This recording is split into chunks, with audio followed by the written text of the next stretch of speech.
Trabalhadores da última hora. O reino dos céus é semelhante a um homem, pai de família, que ao romper da manhã saiu a assalariar trabalhadores para a sua vinha. E feito com os trabalhadores o ajuste de um dinheiro por dia, mandou-os para a sua vinha. E tendo saído junto da terceira hora, viu estarem outros na praça ociosos. E disse-lhes: Ide vós também para a minha vinha, e dar-vos-ei o que for justo. E eles foram. Saiu, porém, outra vez junto da hora sexta, e junto da hora nona, e fez o mesmo. E junto da 11ª hora tornou a sair, e achou outros que lá estavam, e disse: Por que estáis vós aqui todo o dia ociosos? Responderam-lhe eles: Porque ninguém nos assalariou. Ele lhes disse: Ide vós também para a minha vinha. Porém, lá no fim da tarde, disse o senhor da vinha ao seu mordomo: Chama os trabalhadores e paga-lhes o jornal, começando pelos últimos e acabando nos primeiros.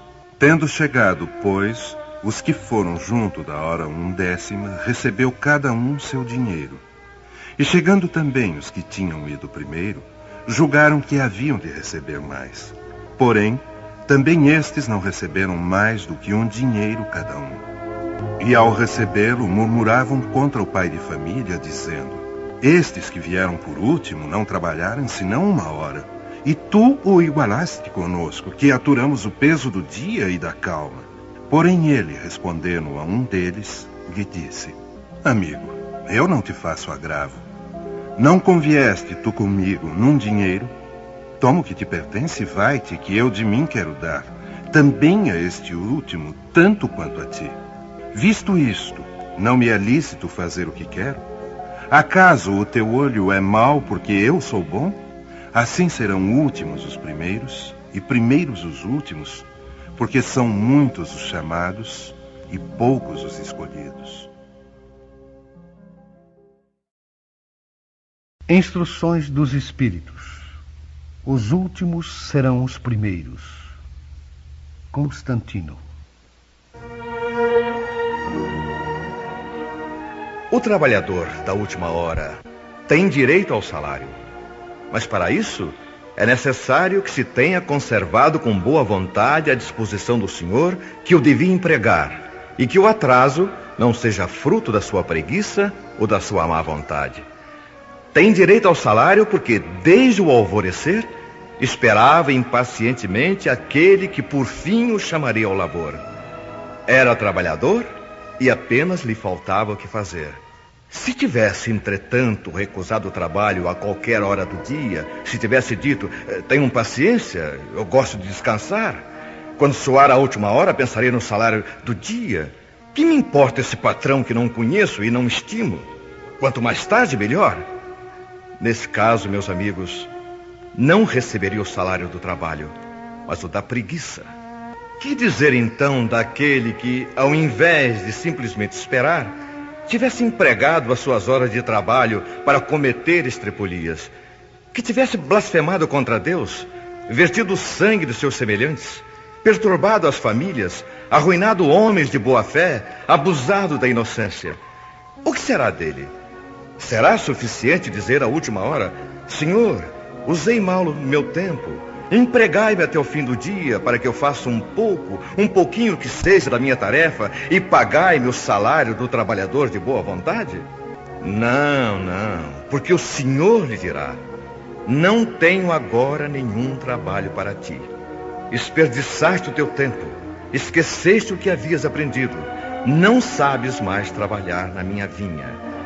Cuida, pois, de aprender de novo, e quando te sentires mais bem disposto, vem procurar-me e te franquearei as minhas terras, onde poderás trabalhar a qualquer hora do dia. Bons espíritas, meus bem-amados, todos vós sois trabalhadores da última hora. Bem orgulhoso seria o que dissesse: comecei o trabalho de madrugada e só o terminarei ao escurecer. Todos viestes quando chamados, uns mais cedo, outros mais tarde, para a encarnação cujos grilhões carregais. Mas há quantos e quantos séculos o Senhor vos chamava para a sua vinha, sem que aceitasses o convite. Eis chegado agora o momento de receber o salário. Empregai bem esta hora que vos resta. Não vos esqueçais de que a vossa existência, por mais longa que vos pareça, não é mais do que um momento muito breve na imensidade dos tempos que constituem para vós a eternidade. Henri Heine, Paris, 1863. Jesus amava a simplicidade dos símbolos. Na sua vigorosa expressão, os trabalhadores da primeira hora são os profetas, Moisés e todos os iniciadores que marcaram as diversas etapas do progresso, continuadas através dos séculos pelos apóstolos, os mártires, os pais da igreja, os sábios, os filósofos e, por fim, os espíritas. Estes, que vieram por último, foram, entretanto, anunciados e preditos desde o advento do Messias. Receberão, pois, a mesma recompensa. Que digo, receberão uma recompensa maior. Últimos a chegar, os espíritas aproveitam o trabalho intelectual dos seus antecessores, porque o homem deve herdar do homem, e porque os trabalhos e seus resultados são coletivos. Deus abençoa a solidariedade. Muitos dos antigos revivem hoje, ou reviverão amanhã, para acabar a obra que haviam começado. Mais de um patriarca, mais de um profeta, mais de um discípulo do Cristo e de um divulgador da fé cristã se encontram entre vós. Ressurgem mais esclarecidos, mais adiantados, e já não trabalham mais nos fundamentos, mas na cúpula do edifício. Seu salário será, portanto, proporcional ao mérito da obra. A reencarnação, esse belo dogma, eterniza e precisa a filiação espiritual. O espírito, chamado a prestar contas do seu mandato terreno, compreende a continuidade da tarefa interrompida, mas sempre retomada. Vê e sente que apanhou no ar o pensamento de seus antecessores. Reinicia a luta, amadurecido pela experiência, para ainda mais avançar. E todos, trabalhadores da primeira e da última hora, de olhos bem abertos sobre a profundidade da justiça de Deus, não mais se queixam, mas se põem a adorá-lo. Este é um dos verdadeiros sentidos dessa parábola, que encerra, como todas as que Jesus dirigiu ao povo, as linhas do futuro, e também, através de suas formas e imagens, a revelação dessa magnífica unidade que harmoniza todas as coisas no universo, dessa solidariedade que liga todos os seres atuais ao passado e ao futuro. Erasto, Paris, 1863. Não percebeis desde já a formação da tempestade que deve assolar o velho mundo e reduzir a nada a soma das iniquidades terrenas? Ah, bendizei o Senhor, vós que tendes fé na sua soberana justiça e que novos apóstolos da crença revelada pelas vozes proféticas superiores ides pregar o dogma novo da reencarnação e da elevação dos espíritos, segundo o bom ou mau desempenho de suas missões e a maneira por que suportaram as suas provas terrenas. Deixai de temores. As línguas de fogo estão sobre as vossas cabeças. Ó verdadeiros adeptos do Espiritismo, vós sois os eleitos de Deus. Ide e pregai a palavra divina. É chegada a hora em que deveis sacrificar os vossos hábitos, os vossos trabalhos, as vossas futilidades à sua propagação. Ide e pregai. Os espíritos elevados estão convosco. Falareis certamente a pessoas que não quererão escutar a palavra de Deus, porque essa palavra os convida incessantemente ao sacrifício. Pregareis o desinteresse aos avarentos, a abstinência aos dissolutos, a mansidão aos tiranos domésticos e aos déspotas. Palavras perdidas bem sei, mas que importa. É necessário regar com o vosso suor o terreno em que deveis semear, porque ele não frutificará, não produzirá, senão sob os esforços incessantes da enxada e da charrua evangélicas. Ide e pregai. Sim, vós todos, homens de boa fé, que tendes consciência de vossa inferioridade ao contemplar no infinito os mundos espaciais, parti em cruzada contra a injustiça e a iniquidade. Ide e aniquilai o culto do bezerro de ouro, que dia a dia mais se expande. Ide, que Deus vos conduz. Homens simples e ignorantes, vossas línguas se soltarão, e falareis como nenhum orador sabe falar. Ide e pregai, que as populações atentas receberão com alegria as vossas palavras de consolação, de fraternidade, de esperança e de paz. Que importam as ciladas que armarem no vosso caminho? Somente os lobos caem nas armadilhas de lobos, pois o pastor saberá defender as suas ovelhas contra os carrascos imoladores. Ide, homens que sois grandes perante Deus, e que mais felizes do que Tomé, credes sem querer ver e aceitais os fatos da mediunidade, mesmo quando nada conseguistes obter por vós mesmos. Ide, o Espírito de Deus vos guia. Marcha, pois, para a frente, grandiosa falange da fé, e os pesados batalhões dos incrédulos se desvanecerão diante de ti, como as névoas da manhã aos primeiros raios do sol. A fé e a virtude que transporta montanhas, disse Jesus. Mas ainda mais pesadas que as maiores montanhas são as jazidas da impureza e de todos os vícios da impureza no coração humano. Parti, pois, cheios de coragem, para remover essas montanhas de iniquidades que as gerações futuras não devem conhecer, senão como pertencentes à idade das lendas, da mesma maneira como só imperfeitamente conheceis os períodos anteriores à civilização pagã. Sim, as revoluções morais e filosóficas vão eclodir em todos os pontos do globo. Aproxima-se a hora em que a luz divina brilhará sobre os dois mundos.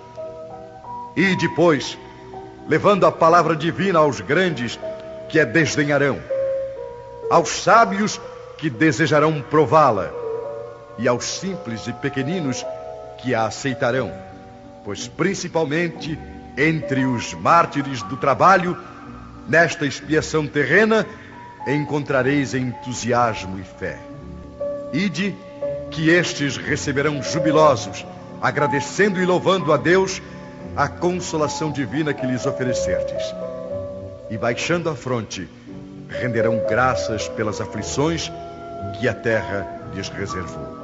Arme-se de decisão e coragem a vossa falange. Mãos à obra. O arado está pronto, a terra preparada. Arai. Ide e agradecei a Deus a gloriosa tarefa que vos concedeu. Mas cuidado, que entre os chamados para o espiritismo, muitos se desviarão da senda. Atentai, pois, no vosso caminho e buscai a verdade.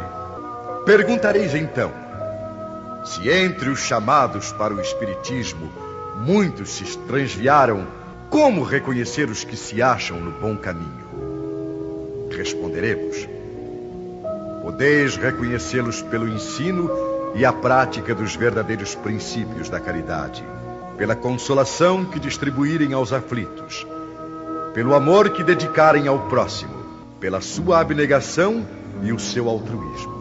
Podeis reconhecê-los finalmente pela vitória dos seus princípios, porque Deus quer que a sua lei triunfe, e os que a seguem são os escolhidos que vencerão. Os que, porém, falseiam o espírito dessa lei para satisfazerem sua vaidade e sua ambição, serão destruídos. Trabalhadores do Senhor, Espírito da Verdade. Chegastes no tempo em que se cumprirão as profecias referentes à transformação da humanidade. Felizes serão os que tiverem trabalhado o campo do Senhor com desinteresse, movido apenas pela caridade. Suas jornadas de trabalho serão pagas ao cêntuplo do que tenham esperado. Felizes serão os que houverem dito a seus irmãos: trabalhemos juntos e unamos os nossos esforços, a fim de que o Senhor, na sua vinda, encontre a obra acabada. Porque a esses o Senhor dirá: vinde a mim, vós que sois os bons servidores, vós que soubestes calar os vossos melindres e as vossas discórdias, para que a obra não sofresse. Mas infelizes os que por suas dissensões houverem retardado a hora da colheita, porque a tempestade chegará e eles serão levados no turbilhão. Nessa hora clamarão: graça, graça. Mas o Senhor lhes dirá: por que pedis graça, se não tivestes piedade de vossos irmãos? Se vos recusastes a lhes estender as mãos, e se esmagastes o fraco ao invés de o socorrer? Por que pedis graça, se procurastes a recompensa nos prazeres da terra e na satisfação do vosso orgulho? Já recebestes a vossa recompensa de acordo com a vossa vontade. Nada mais tendes a pedir. As recompensas celestes são para aqueles que não houverem pedido recompensas da terra. Deus faz, neste momento, a enumeração dos seus servidores fiéis, e já marcou pelo seu dedo os que só têm a aparência do devotamento, para que não usurpem o salário dos servidores corajosos. Porque é a esses que não recuaram diante de sua tarefa que vai confiar os postos mais difíceis na grande obra da regeneração pelo Espiritismo.